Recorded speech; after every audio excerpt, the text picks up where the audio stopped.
Selamat malam, Assalamualaikum warahmatullahi wabarakatuh. Izin memperkenalkan diri, saya Niputu Villa Primatama. Di sini saya akan mempresentasikan tugas untuk ujian akhir semester Magister Manajemen Rumah Sakit mengenai analisis etika bisnis kontemporer dalam kasus greenwashing dan manipulasi citra perusahaan melalui pendekatan stakeholder, teori triple bottom line, ESG, dan corporate governance. Selanjutnya, latar belakang keberhasilan bisnis modern tidak hanya diukur dari keuntungan finansial. Perusahaan dituntut menjalankan bisnis secara etis, transparan, bertanggung jawab, dan berkelanjutan. Isu sustainability dan ESG semakin menjadi perhatian konsumen, investor, pemerintah, dan masyarakat. Citra sebagai perusahaan ramah lingkungan dapat memberikan keuntungan strategis. Namun, penggunaan isu lingkungan hanya sebagai alat pencitraan dapat menimbulkan greenwashing. Greenwashing merupakan persoalan etika karena berkaitan dengan kejujuran, transparansi, akuntabilitas, dan tanggung jawab perusahaan. Selanjutnya,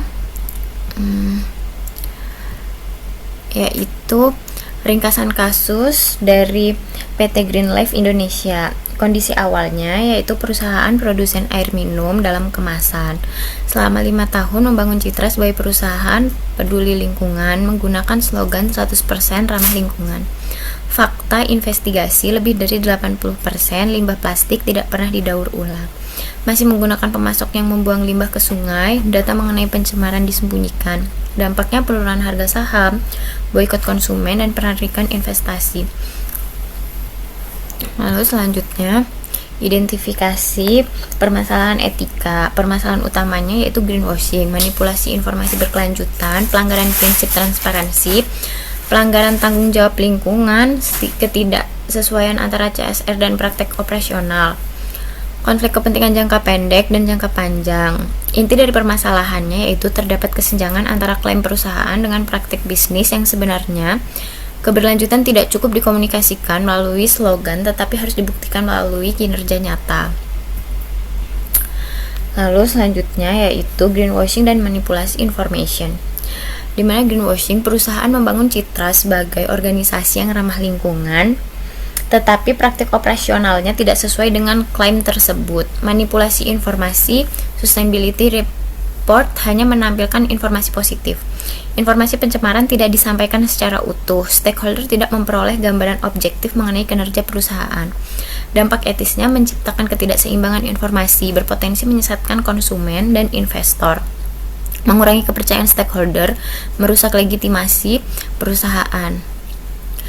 Lalu, analisis stakeholder teori. Stakeholder teori, perusahaan tidak hanya bertanggung jawab kepada pemegang saham, tetapi juga kepada seluruh pihak yang memiliki kepentingan atau berdampak oleh aktivitas perusahaan.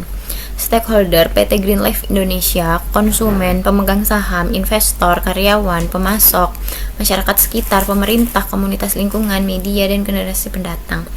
Permasalahannya yaitu perusahaan terlalu berorientasi pada citra dan keuntungan sehingga gagal menciptakan nilai secara seimbang bagi seluruh stakeholder. Analisis triple bottom line, people, planet, dan profit. Dari people, masyarakat berpotensi terdampak pencemaran. Konsumen mengalami kerugian, informasi kepercayaan stakeholder menurun. Planet, 80% limbah plastik tidak didaur ulang. Pemasok melakukan pembuangan limbah ke sungai. Terdapat kesenjangan antara klaim dan kinerja lingkungan. Profit, jangka pendek, citra positif, dan daya tarik. Investasi, jangka panjang, boikot, penurunan saham, dan penarikan investasi dan potensi sanksi. Untuk analisis ESG, environmental, pengelolaan limbah plastik tidak optimal, pencemaran pada rantai pemasok, klaim ramah lingkungan tidak sesuai praktik, dampak lingkungan lemah. Sosial, kepercayaan konsumennya rusak, masyarakat berpotensi terdampak pencemaran, keterlibatan stakeholder belum optimal. Governance, pengawasan klaim berkelanjutan lemah, sustainability report tidak transparan, pengawasan direct dan dewan komisaris perlu diperkuat. Verifikasi independen belum memadai dan pengawasan pemasok lemah. Untuk selanjutnya yaitu analisis dari corporate governance, yaitu prinsip corporate governance. Transparansi informasi material mengenai pencemaran harus disampaikan secara sejujur dan seimbang. Accountability manajemen harus mempertanggungjawabkan klaim dan laporan kepada stakeholder. Responsibilitas tanggung jawab lingkungan harus diwujudkan dalam operasional, bukan hanya CSR. Independensi kinerja lingkungan perlu diawasi dan diverifikasi secara objektif. Selanjutnya yaitu analisis risiko bisnis, risiko jangka pendek, risiko reputasi, penurunan penjualan, risiko finansial, risiko regulasi, dan risiko operasional. Risiko jangka panjang, hilangnya kepercayaan konsumen, penurunan nilai merek, kehilangan investor berorientasi ESG, peningkatan biaya kepatuhan, hilangnya legitimasi sosial, risiko strategis terhadap daya saing perusahaan. Selanjutnya yaitu strategi pemulihan reputasi, pengakuan dan transparansi, mengakui masalah secara terbuka dan menjelaskan perbaikan, menghentikan klaim greenwashing, menghentikan slogan yang tidak dapat dibuktikan. Audit lingkungan independen melakukan pemeriksaan objektif terhadap pengelolaan limbah dan rantai pasok. Perbaikan sistem limbah, mengurangi menggunakan plastik, meningkatkan tingkat daur ulang, menggunakan material berkelanjutan, memastikan pengelolaan limbah bertanggung jawab. Evaluasi pemasok, penerapan supplier, due diligence, dan tindakan korektif. Selanjutnya yaitu roadmap implementasi dari bulan ke-0 hingga bulan ke-3. Itu yaitu membentuk krisis respon tim, menghentikan klaim menyesatkan, audit independen, membuka komunikasi dengan stakeholder, evaluasi awal pemasok.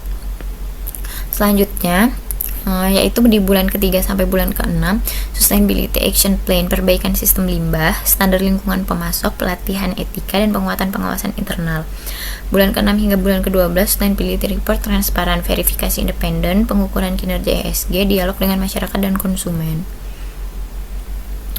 Untuk rekomendasi tata kelola bisnis beretika, yaitu yang pertama, integrasi ESG dalam strategi korporasi, penguatan pengawasan dewan komisaris, lalu pembentukan fungsi sustainability governance, audit dan verifikasi independen, transparansi informasi, penguatan supplier governance, penerapan whistleblowing system, lalu penguatan budaya etika organisasi, pengukuran kinerja ESG secara terukur, dan stakeholder engagement secara berkelanjutan. Baik, terima kasih. Dari sini kita dapat kesimpulan bahwa reputasi perusahaan yang berkelanjutan itu dibangun dari keselarasan antar apa yang dikatakan, apa yang dilakukan, dan apa yang dihasilkan.